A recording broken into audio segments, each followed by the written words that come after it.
Dan dalam pukul 2 pagi macam tu, arwah ayah saya ni masih lagi tau duduk dekat situ, dekat veranda tu lah.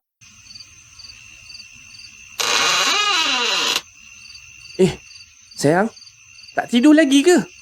Risau tak ada apalah, insya-Allah. Sayang pergi tidur, Tak apa, biar abang je jaga kat sini. Sayang? Kenapa sayang diam je ni? Sayang? Sayang nak pergi mana tu?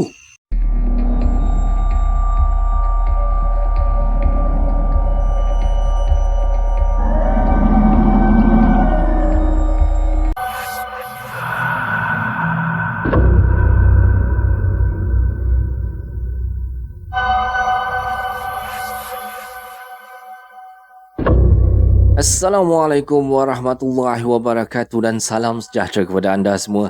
Selamat datang ke channel Kisah Seram Malaysia.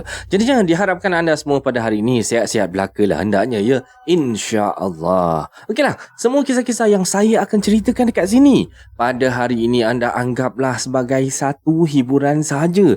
Janganlah terlampau taksub ataupun terikut-ikut ya. Baiklah, sebelum kita bermula, marilah kita sama-sama berdoa kepada Allah Subhanahu Wa Taala. Bismillahirrahmanirrahim. Waj'alna min baini aydihim saddan wa min khalfihim saddan fa'aghshaynahum fahum la yubsirun. Amin amin ya rabbal alamin. Baiklah, tanpa membuang masa lagi, kali ini hari ini KSM nak bawakan cerita untuk anda. Kisah apa ya? Kisah daripada Kota Tinggi. Jadinya marilah kita terus ke video yang pertama dengan lafaz Bismillahirrahmanirrahim. Mari kita mulakan.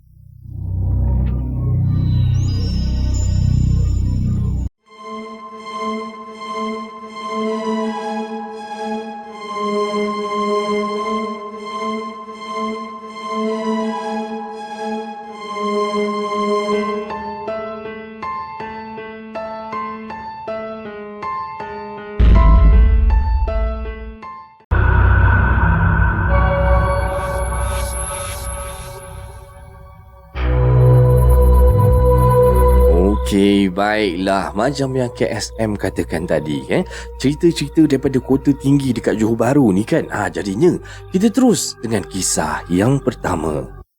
Okey, untuk kisah yang pertama ni, tajuk dia bercuti dekat sebuah resort dekat Kota Tinggi.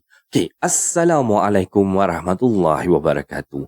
Waalaikumsalam warahmatullahi wabarakatuh. Okey, hari ini saya nak sharekan sikit peristiwa lah yang tak akan saya lupakan seumur hidup saya. Dan peristiwa ni jadi pada last year. Alhamdulillah, sepanjang umur orang kata hidup saya ni, saya belum pernah lagi merasai perkara-perkara yang mistik-mistik macam ni. Sebabkan saya ni boleh dikirakan orang kata kuat semangat jugalah. Dan saya percaya semua tu dia pun makhluk Allah juga. Dan saya selalu cakap pada diri saya, yang aku tak kacau kau, kau tolonglah jangan kacau aku. Dan itulah satu orang kata ayat untuk penguat semangat saya ni. Walaupun sebenarnya adalah terselit juga rasa takut tu dalam hati. Okey, kita balik semula pada cerita dia. Last year, saya ni kerja dekat satu butik dekat Johor Bahru tau. Dan bila dah orang kata selalu bekerja kan, penat dah kumpul duit, penat dah cari duit tu, dah lama tak bercuti. Jadinya pada satu minggu tu, saya bercadang lah nak pergi bercuti, orang kata dapatkan short vacation lah. Plannya nak bercuti, tak jauh pun sebenarnya. Nak bercuti dekat Kota Tinggi je. Okey, so saya dah plan baik-baik, cun-cun punya plan kan. Yang nak jadi pergi ikut saya sekali bercuti ni adalah 3 orang lagi kawan perempuan saya. So, kita orang pun balik kerja malam tu, pukul 10 malam. Orang kata dah habis kerja semua, kita orang pergilah kedai makan dulu, lepak-lepak. Makan-makan dulu, kasih kenyang perut. Yelah, sebab boleh lepak kan. Esoknya pun cuti. So, lepak dulu, lepak-lepak. Barulah kita orang gerak. Kita orang gerak dalam pukul 11.30 malam macam tu. Dan sampai dekat resort yang kita orang dapatkan, kita orang sewa tu, dalam pukul 1.30 pagi tau. Dah uruskan check-in apa semua kan. Kita orang pun dapatlah masuk bilik. Dan bilik kita orang ni terletak dekat tingkat 5 tau. Dan bilik tu adalah bilik yang paling hujung sekali. Tapi waktu kita orang sampai dekat resort tu, nampaknya macam banyak kereta. Jadinya mungkin ramai pengunjung kat situ. Tapi bilik kita orang naik je dekat tingkat 5 tu, nak menuju ke bilik kita orang tu, kita orang pun berjalan. Dia punya aura tu, dia punya vibe boleh macam tau. Seram je, sunyi je kan. Sunyi sepi tau. Yelah, dalam hati ni masih lagi berhusnuzon sebenarnya. Yelah, sebab dah pagi kan, pukul 1:30 pagi. Siapa je yang nak bising-bising pukul 1:30 pagi? Yelah, mestilah semua gas-gas ni dah tidur agaknya. Dan sampai dekat depan pintu bilik ni. Weh, cepatlah buka pintu bilik ni weh. Aku dah tak tahan nak kencing dah ni. Leng, kau kejap lah. Tadi kau ni tak nak kencing. Kau ni sibuk lah.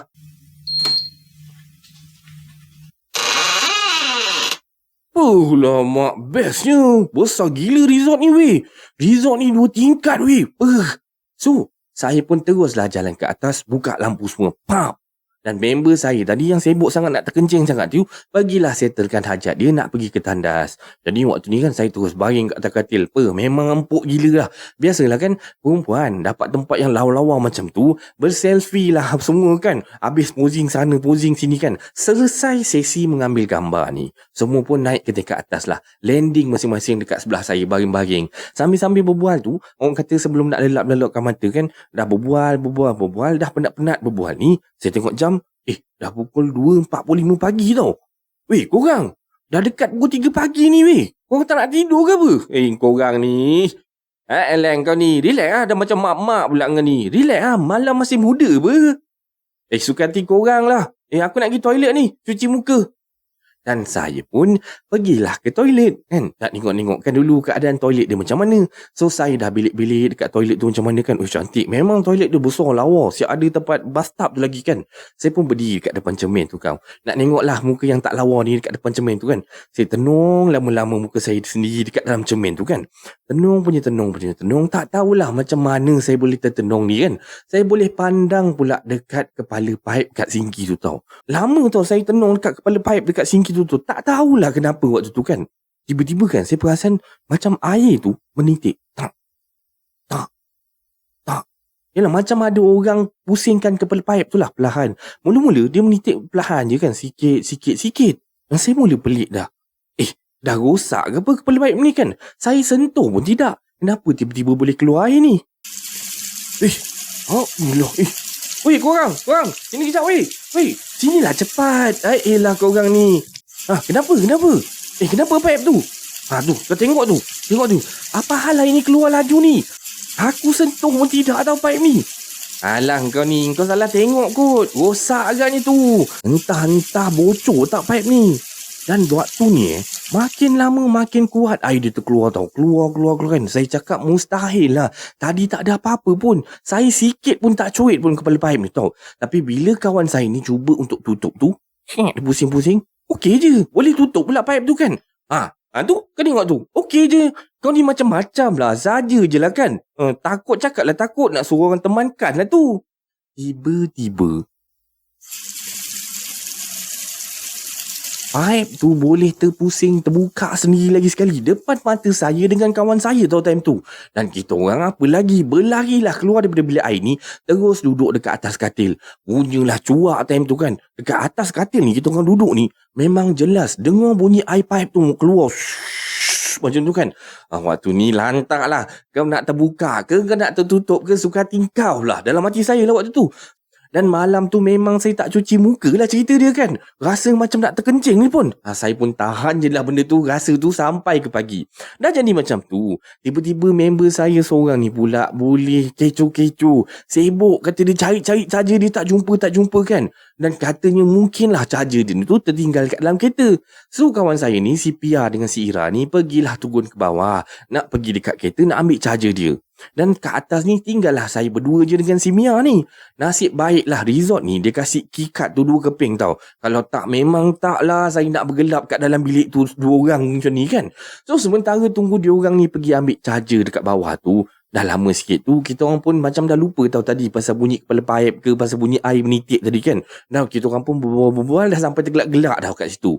Tiba-tiba pintu dekat bawah tu macam ada orang goncang tau. Macam nak roboh bunyi dia.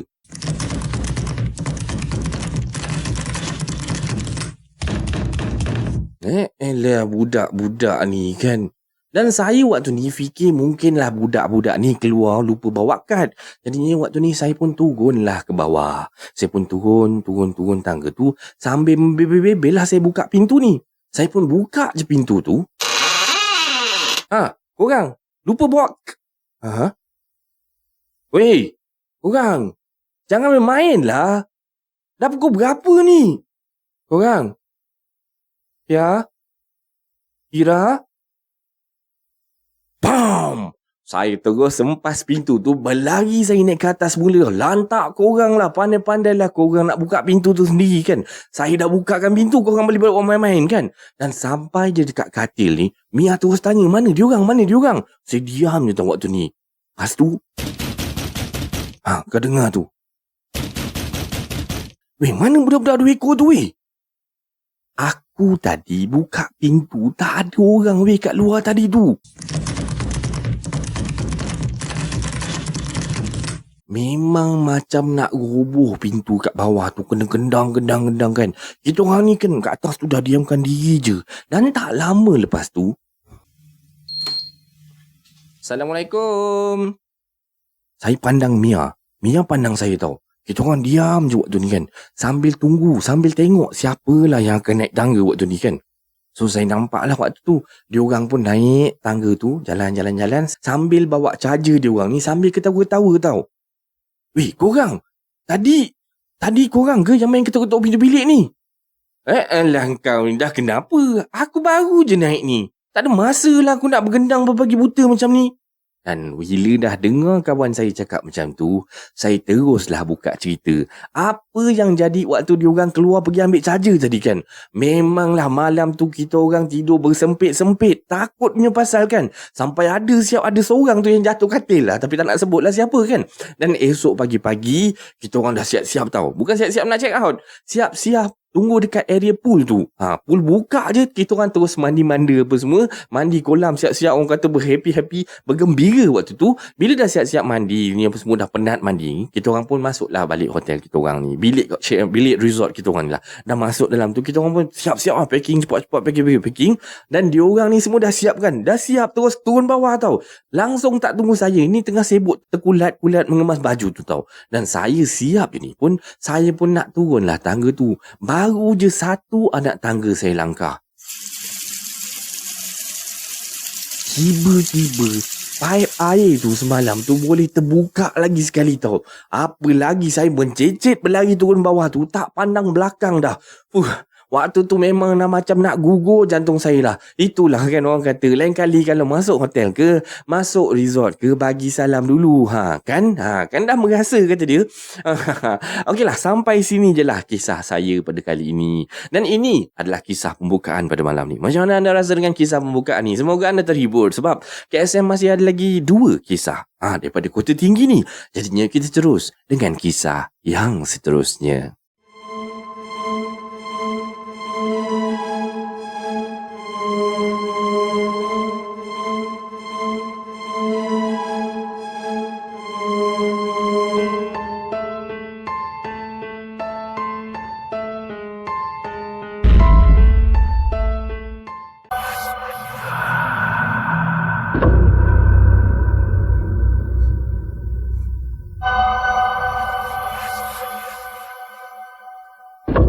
Okey, baiklah. Untuk kisah yang kedua ni, tajuk dia percutian di Kota Tinggi. Okey, kita terus dengan kisah dia. Time tu umur adalah dalam 10 tahun kalau tak silap. Dan saya dengan keluarga saya ni 5 orang. Termasuk saya dan keluarga saudara saya daripada Indonesia. Dan mereka ni ada dalam 5 orang jugalah yang telah pergi bercuti ke Kota Tinggi. Jadinya kami telah menaiki teksi daripada Lakin. Dan sampai ke Kota Tinggi ni sekitar pukul 11 pagi. Dan waktu tu arwah lah, sekarang dah tak ada. Arwah bapa saya ni kata yang kami akan bercuti dekat sini lebih kurang dalam 3 hari waktu tu. Jadinya punyalah excited sangat-sangat kita orang ni. Waktu tu budak-budak lagi kan. Memanglah excited sangat-sangat time tu. Sebab tak pernah pun pergi mandi air terjun ni tau. Dan arwah bapa kami ni telah mengambil 2 chalet with connecting door. Maksudnya chalet tengah-tengah tu ada dinding kan. Dekat situ ada satu pintu dan pintu tu boleh dibuka. Okey je. Jadinya bila dah habis check in apa semua, kami semua pergilah mandi dan bermain-main air dekat air terjun tu.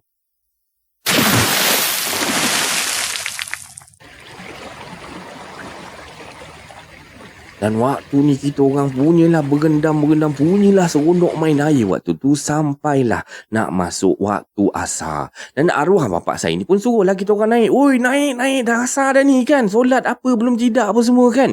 Jadinya waktu ni kita orang masih budak-budak lagi tu. Semualah melengah-lengah, tak nak lah itulah, belum puas lagi lah kan. Sampailah kita orang ni berendam sampailah nak masuk waktu maghrib tau. Dan sebelum balik tu, kakak saya ni Timah dengan adik saudara saya ni nama dia Ina. Diorang ni tengah leka tau, bermain dengan seekor monyet. Jadi waktu ni arwah ayah saya ni pun tegur dan beritahu supaya jangan main dengan monyet tu kan. Dan selepas sampai ke chalet apa semua pun buatlah apa yang patut kan. Solat, makan malam dan kami semua pun baring-baring rehat-rehat sambil menonton TV dekat situ. Dan kami ni separate room kan. Bilik lelaki sebelah lelaki dan bilik perempuan dekat sebelah perempuan lagi satu bilik tu lah. Dan kerana keluarga saudara saya ni, bapak mereka pun tak ikut. Jadinya tu yang kami separatekan bilik tu. Dan sambil tengah orang kata baring-baring sambil relax-relax dengan dengar bunyi air terjun tu. Dan waktu ni kan, tiba-tiba saya dengar si Ina ni menangis tau. Tapi time tu saya kecil lagi kan. Jadinya saya pun tak berapalah nak ambil peduli pasal benda tu kan. Budak kecil lagi. Jadinya arwah bapak saya ni pun tanyalah pada abang si Ina ni, yang ada dalam bilik lelaki waktu tu kan. Nama budak tu, nama abang Ina ni Aris tau. Aris, Ina ni selalu ke menangis time-time maghrib macam ni? Sebab menangis dia tu bila kita orang dengar ni macam teruk sangat tau. Mengerang-gerang demi nangis tau. Tapi Aris bagi tahu yang Ina ni jarang sebenarnya menangis. Jadi arwah bapak saya pun pergilah ketuk dekat pintu bilik sebelah tu. Dan mak saya cakap lah, yang si Ina ni selepas daripada maghrib je tadi tu menangis-nangis ni, terus menangis. Tak ada angin, tak ada ribut, terus menangis macam tu je. Jadi waktu ni diorang semua macam pelik lah. Bila arwah ayah saya perhatikan je si Ina ni kan. Yalah, arwah ayah saya ni dia macam adalah ilmu sikit-sikit. Ilmu-ilmu bab orang kata rawatan Islam macam ni kan. Dan sekali pandang arwah ayah saya ni, dia dah tahu dah. Yang Ina ni sebenarnya dah kena kacau oleh benda halus yang ada dekat segitu. Dan arwah bapak saya pun masuklah dalam bilik kami. Dan kumpul semua kami ni. Suruh kita orang ni buat bulatan tau kat situ. Jadinya dekat bulatan yang kita orang buat tu, tengah-tengah tu ada Ina. Dia baringkan Ina dekat tengah-tengah tu. Dan kami disuruh baca ikut apa yang arwah ayah saya baca time tu. Dan time tu sebenarnya saya ni macam blur-blur sebab saya pun budak kecil lagi. Saya pun macam tak dapat tangkap apa yang jadi sebenarnya kan waktu tu kan. Tapi ya, nak tak nak saya ikut je lah, dah ayah suruh macam tu. Sambil baca-baca tu,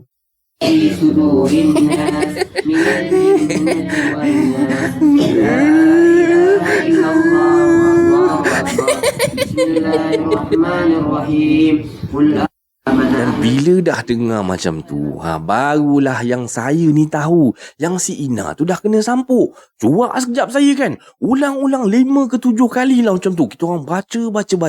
Barulah si Ina tu diam tau. Yang arwah bapak saya ni terus menuju ke toilet cepat-cepat. Dia buka pintu toilet tu. Tapi dia tak masuk tau. Dekat luar tu, arwah bapak saya ni membaca sesuatu ayat lah. Baca. Macam kuat-kuat dia baca macam tu. Tapi tak tahulah surah apa yang arwah ayah saya ni baca. Langsung dia terus pergi berjalan menuju ke main door. Dia buka. Lepas tu bila pintu dah buka, macam orang hantar tetamu macam tu. Macam hantar tetamu balik macam tu lah. Dia buka, lepas tu dia tutup balik pintu tu. Pow. Okey. Semua ni, lepas ni korang semua sebelum tidur, baca doa dulu tau. Baca Al-Fatihah ke, baca ayat-ayat suci yang korang tahulah. Lepas tu terus tidur tau. Yang lelaki, korang balik, masuk bilik lelaki balik semula. Yang perempuan stay kat sini lah. Apa-apa nanti panggil Acik. Jadinya kami semua pun patah balik lah. Masuk ke bilik masing-masing. Tengah nak terlelap, lebih kurang dalam 30 minit lah lepas macam tu.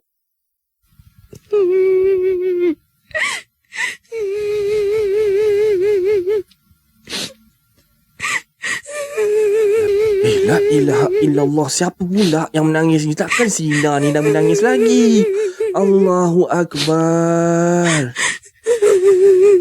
Dan kalau tadi Ina yang kena kan, tapi kali ni akak saya pula yang kena tau. Jadinya arwah bapak saya ni panggil lah kami lagi sekali. Kali ni arwah bapak saya nampak macam gaya dia macam marah sikit tau, pasal benda tu datang balik. Jadi arwah bapak saya ni pun suruh kami buat bulatan semula macam tadi dan baca surah, ikut dia baca. Dan kakak tu samalah macam Ina tadi, duduk kat tengah-tengah bulatan tu. Dia menangis, dia ketawa bila kami baca-bacakan tu kan. Dan kita orang yang baca ni sampai memang meremang habis lah waktu tu. Dan bila kakak ni dah berhenti menangis, arwah bapak pun suruh continue je, baca je, jangan berhenti, kata arwah ayah tu kan. Dan arwah bapak saya pun berdiri dekat depan pintu tu sambil tengok kat luar. Tengok apa benda saya pun tak pastilah apa yang ayah saya perhatikan kat luar tu kan. Dan bila semua dah selesai ni, arwah bapak saya cakap, nanti pintu connecting room ni jangan ditutup. Biarkan, rapatkan je. Tak payah ditutup ya. Apa-apa nanti panggil cik. Dan mak saya pula waktu tu bila dah 2 kali jadi macam ni, dia dah rasa tak sedap hati tau. Dan dia pun terus duduk dekat atas tikar sembahyang tu. Dia terus mengaji je tau dekat atas tikar sembahyang tu. Dan time tu rasa macam dah tenang sikit lah bila dengar suara mak saya pun mengaji kan. Ayah saya pun tengah berzikir kat depan tu kan. Rasa macam senang lah hati saya sikit. Jadinya saya pun tertidurlah sampai ke pagi. Bangun subuh tu, nampak arwah ayah ni dah dekat veranda tau, dekat depan tu. Dah habis sarapan pagi apa semua. Arwah ayah saya pun suruh kami pack barang, terus check out pagi tu juga. Jadinya kita orang pun dalam hati ni macam nak main lagi, macam tak puas lagi kan. Merengek lah juga kan. Tapi nak tak nak sebab ayah saya pun garang time tu kan. Nak tak nak pun terpaksa lah ikut je lah cakap ayah. Jadinya bila dah sampai dekat rumah tu, arwah ayah barulah buka cerita dia kenapa kita orang kena check out tak sampai 3 hari kita orang punya bercuti kali ni.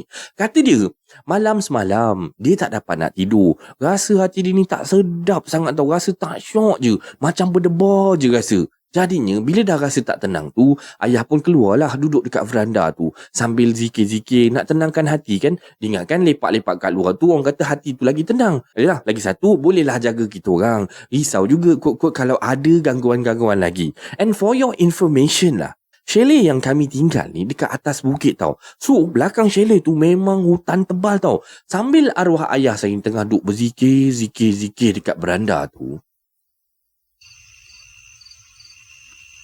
La ilaha illallah, La ilaha illallah, La ilaha illallah. Dan dia perasan ada satu pokok ni bergoyang-goyang kat situ. Dan dia nampak ada budak kecil ramai-ramai tau. Tengah main panjat pokok lah. Main-main dekat tepi pokok tu, kejar-kejar kat situ kan. Jadinya arwah ayah saya pun tengokkan je lah waktu tu.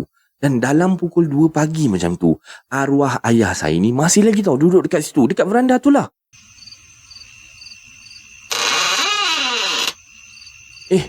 Sayang, tak tidur lagi ke? Risau tak ada apalah, insya-Allah. Sayang pergi tidur. Tak apa, biar abang je jaga kat sini. Sayang, kenapa sayang diam je ni? Sayang, sayang nak pergi mana tu? Time tu tiba-tiba mak saya keluar daripada bilik tu, keluar ke veranda waktu tu. Bila ayah saya nampak mak saya keluar tu, dia pun tegur, tapi mak saya ni diam je tau. Dan turun ke bawah, dekat situ ada tangga, turun ke bawah tau. Halfway mak saya turun tangga tu, dia stop sekejap dan pusing sambil lambai-lambai tangan dia tau. Seolah-olah macam panggil arwah ayah saya ni untuk ikut dia. Sambil dia tu senyum menyeringai macam tu. Mula-mula arwah ayah saya ni dah bangun dah sebenarnya. Nak ikut, nak kejarkan mak saya ni, risaukan mak saya. Sesat pula karang dalam hutan macam ni kan, tengah-tengah malam macam ni kan. Tapi tiba-tiba dia berhenti. Sebab apa? Sebab dia teringat yang mak saya ni kalau ke mana-mana mesti pakai tudung. Tapi yang ni free tak pakai tudung tau. And tempat tu memang gelap sangat tau. Yang ada cuma lampu daripada veranda tu je. Jadinya arwah bapak saya pun diamkan je tau. Dia perhatikan je benda tu. Dia tengokkan je benda tu. Yang seolah-olah menyerupai mak saya tu lah. Mungkinlah benda tu agaknya dia perasan bapak saya ni macam dah tahu agaknya kan. Dan dia pun terus turun ke bawah dan hilang dalam kegelapan malam macam tu je. Sebenarnya arwah saya ni sebenarnya dah rasa start tak sedap hati tu daripada mula lagi. Dengan waktu kakak dengan Ina ni main dengan monyet tu lah. Bila dia pandang dekat monyet tu, dia rasa macam lain macam tau. Lain dia macam mana saya tak dapat nak terangkan lah Sebab saya pun bukan pakar monyet kan. Dan semoga ceritanya memberi pengajaran pada anda semua. Moral of the story lah. Jangan buat sesuka hati kat tempat yang bukan tempat kita. Jaga adab. Jaga tutur kata. Dan pakaian tu janganlah yang menjolok mata. Pakailah pakaian yang menutup aurat. Bukan manusia je yang tertarik kalau tak tutup aurat tau. Makhluk lain pun boleh tertarik kalau kita tak tutup aurat. Dan sekian, terima kasih. Dan ini adalah kisah seram Malaysia yang kedua pada malam ni. Macam mana anda rasa dengan kisah yang kedua ni? Menarik tak? Menarik jugalah pada KSM lah. Tapi orang kata main point dia. Kata dia kat mana-mana pun pergi, kita kenalah tutup aurat kan. Mungkin kakak dia tu dah berumur, orang kata dah besar sikit, dah remaja agaknya, tak menutup aurat agaknya. Okeylah, kita terus dengan kisah yang terakhir pada malam ni. Kisah yang terakhir ni kisah pasal apa? Jadi kita stay tune and enjoy.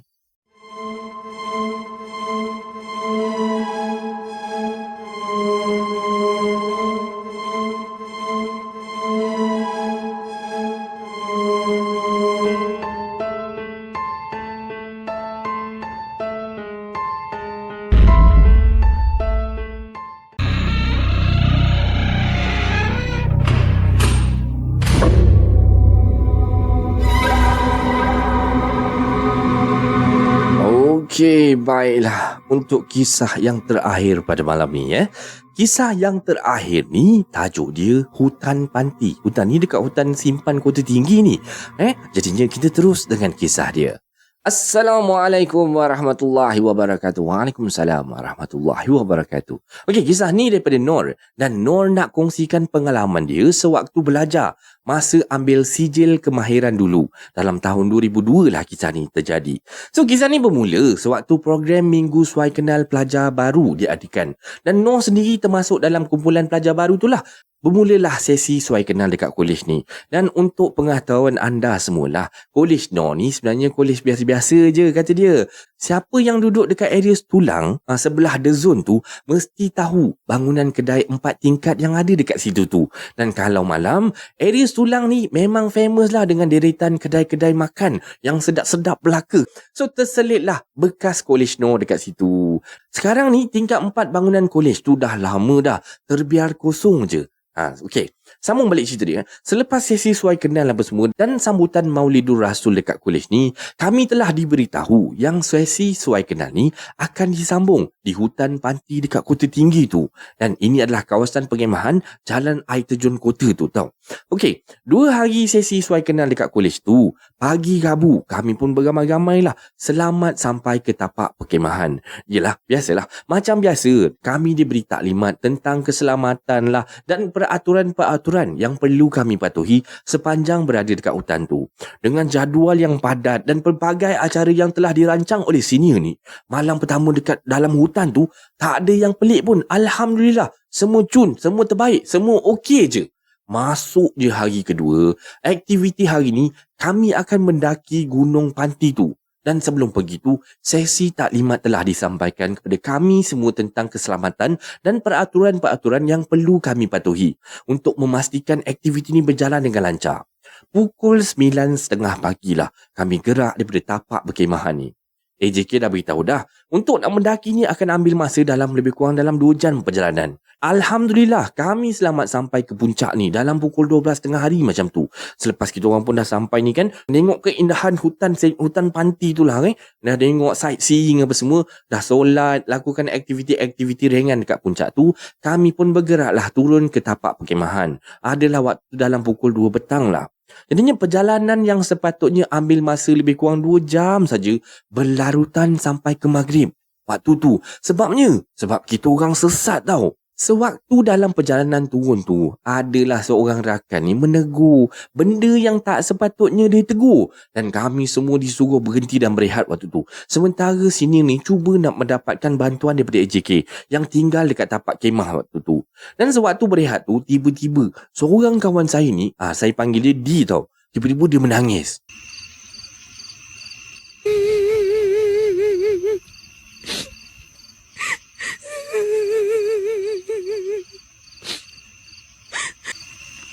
Punyalah lama dia menangis macam tu.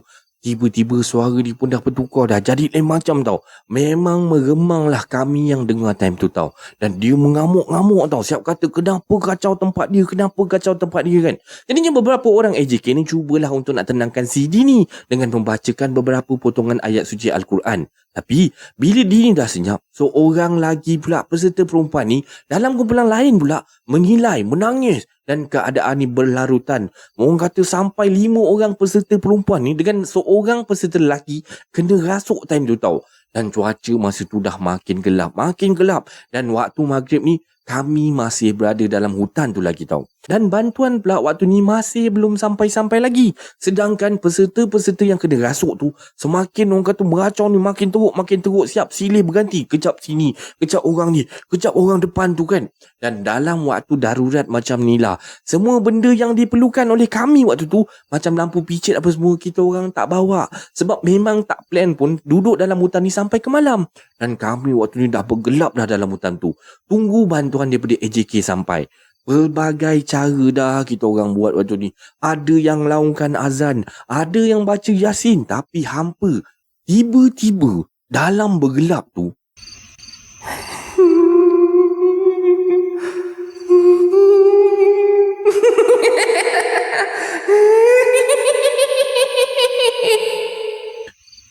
dan kita orang dengar suara perempuan mengilai tau. Dan bunyi benda bergayut daripada dahan ke dahan dekat atas pokok tu. Memang seram sangat tau waktu tu. Dengan gelapnya lagi waktu tu kan. Lebih kurang dalam waktu isyak tau baru bantuan sampai. Itu pun setelah minta tolong daripada imam daripada kampung yang berdekatan kat situ. Dan sebelum mereka mulakan nak menyelamatkan kami waktu tu, imam tu dah siap-siap dah buatkan air penawar. Dan bila dah sampai kat kami, imam tu terus suruh siapa yang kena rasuk tu minum seorang sikit air yang dia dah buat tu untuk nak pulihkan semangat diorang ni. Dan kami pun selamat sampai ke tapak perkemahan dalam pukul 10 malam lebih lah macam tu. Dan sesampai dekat tapak perkemahan ni, kesemua peserta yang 6 orang tadi tu yang kena rasuk tu semua kena rasuk balik semula tau. Ada yang mengilai, ada yang menangis dan ada yang bersilap bagai apa semua kat situ. Dan suasana waktu tu memang haru biru lah. Walaupun surah Yasin ni dah sedia terpasang, makin rancak pula diorang ni siap bersilat terbang-terbang macam tak adalah terbang kan. Orang kata siap bersilat terlompat sana terlompat sini. Termasuklah kawan saya CD ni. Dan waktu ni lah kami disuruh untuk duduk mengikut kumpulan masing-masing. Dan dalam kumpulan saya masa tu, cuma saya berdua je dengan D ni, perempuan lah. Yang selebihnya 4 orang lagi semua lelaki. Nasib baiklah ada kakak AJK ni tolong. Dan waktu ni kan, si D ni dah mula beraksi dah. Dah bersilat apa semua kan. Dia dah bersorkan biji mata dia. Dengan suara dia dah bertukar garang waktu tu. Dia meronta-ronta tau, minta dilepaskan. Dan bila dibacakan Yasin, dia kata panas, panas. Nak tak nak, kena jugalah kami ramai-ramai orang kata habiskan bacaan Yasin tu.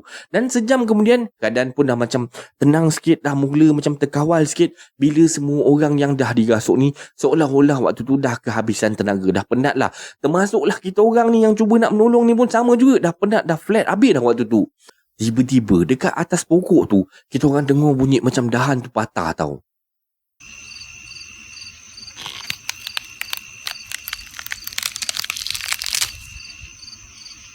Dan bila seorang AJK ni suluh ke arah bunyi tu, tak ada apa-apa pun kat situ tau. Dan tak semena-mena, dia ni menjerit sambil tunjuk ke atas pokok tu ke arah datangnya bunyi yang kami dengar tadi ni sambil cakap, itu, dia ada kat atas tu, dia ada kat atas tu, dia ada kat atas tu. Dan masa ni memang meremanglah satu badan kita orang ni. Nak-nak bila saya dengan kakak senior ni berdua pegang D ni, kita orang yang pegang D untuk nak tenangkan dia. Makin kuat kita orang pegang, makin kuat si D ni meronta-ronta nak melepaskan diri tau. Dan akhirnya D pun dapat ditenangkan lah. Lepas imam ni bacakan beberapa potongan ayat suci Al-Quran dan bagi D ni minum air. Alhamdulillah sampai ke subuh lah keadaan dah jadi tenang dan terkawal lah. Pagi tu sempat saya tanya dekat D tu tau, apa yang kau nampak sebenarnya D? Kenapa kau jadi macam tu kan? Dan nak tahu tak dia jawab apa? Tu kat sebelah kau tu ada lagi benda tu. Kakak cantik tau. Bila saya dengar Sidi cakap macam tu, memang terus meremanglah satu badan ni kan. Sejak tu terus saya tak berani lagi nak tanya, nak gatal-gatal mulut tanya kat dia tu. Jadi petang tu, kami semua pun berkemas-kemas nak balik ke kolej. Sesi suai kenal yang sepatutnya sampai hari Sabtu ni terpaksa dipercepatkan atas nasihat Pak Imam yang membantu kami malam tadi. Yang bestnya, masa dah siap-siap semua, orang kata sambil dah duduk, orang kata duduk dekat dalam bas kami tu, Sidi ni panggil kita orang semua, weh, korang sini. Dan tunjuk ke arah tempat tapak perkemahan tu sambil suruh kita orang semua ni lambai ke sana. Dan ni waktu ni ibaratkan macam dia pula yang ketua tau. So kami beramai-ramai melambai dekat arah tu. Kononnya sebagai tanda selamat jalan pada benda yang dia nampak tu lah. Tapi kita orang tak nampak tau. Dan kisah ni tak habis kat sini tau. Sampai dekat kolej, sekali lagi mereka yang kena rasuk ni kena balik semula. Dah giur satu bangunan tu, mana taknya daripada bawah sampai ke tingkat 4 ni bersilih ganti. Lepas seorang-seorang kena histeria. Dan kolej yang dulunya ceria kini dah bertukar jadi suram lepas kejadian tu. Dan dia pun sebenarnya dah beberapa kali dah histeria dekat kolej tu. Yang peliknya, mereka kata dekat rumah diorang ni okey je, tak ada apa-apa pun. Yang jadinya bila diorang datang ke kolej, baru diorang kena. Dan bermulalah peristiwa pintu dekat tandas ni kena hempas sendirilah. Lampu dalam office ni dibuka tutup. Mesin printer dalam office ni tiba-tiba dia on, dia printing sendiri tau. Dan speaker on dah. Dan macam-macam lagi lah yang terjadi dekat kolej kami ni. Dan ada jugalah yang dah pergi berubat lepas kejadian tu. And kata benda tu sebenarnya dia ikut kita balik sampai ke kolej dan terus tinggal dekat situ. Dan sekarang ni, bila lalu dekat area Setulang tu, bila tengok je bangunan kolej tu, terbayang-bayang ada yang melambai dekat tingkat atas tu. Dan kolej pun sebenarnya dah lama pun ditutup. Tak silap saya, lepas 2 tahun selepas saya habis belajar dekat situ. Dan kolej ni tutup sebab tak dapat sambutan. Dan tamatlah kisah seram Malaysia pada malam ni. Macam mana anda rasa dengan kisah-kisah yang KSM sampaikan? Semoga anda terhibur dengan kisah-kisah yang KSM sampaikan ya. Baiklah, disclaimer dulu. Semua kisah-kisah yang saya ceritakan dekat sini pada hari ini anda anggaplah sebagai satu hiburan sahaja. Janganlah terlampau taksub ataupun terikut-ikut ya. Baiklah. Sebarang komen, like dan share daripada anda semua amat-amatlah dihargai. Terima kasih pada yang dah sudi subscribe di channel Kisah Seram Malaysia ni. Dan yang masih belum tu, anda bantulah saya dengan menekan butang subscribe, like dan sharekan video ini kepada kawan-kawan anda.